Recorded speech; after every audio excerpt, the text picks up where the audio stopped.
Hello guys, welcome back to our channel. In today's video, I'm going to show you how to log into your Amazon Prime Video. First of all, you have to open your Google Chrome web browser or any other browser you prefer, and in the top section right over here, that is a URL section.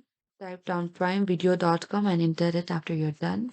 And you'll get into an interface like this where you could see the Prime Video official homepage.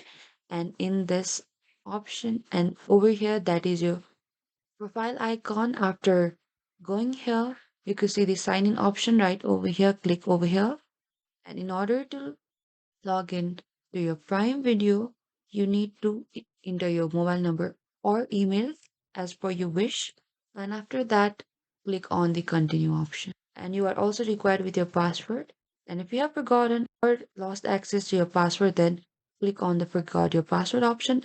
And after that, you'll be able to recover or reset your password. And after that, you can click on the sign in option in order to successfully log in to your Amazon Prime Video. Thank you for watching this video. I hope I could help you. Don't forget to like, subscribe, and hit the bell notification icon for more upcoming uploads.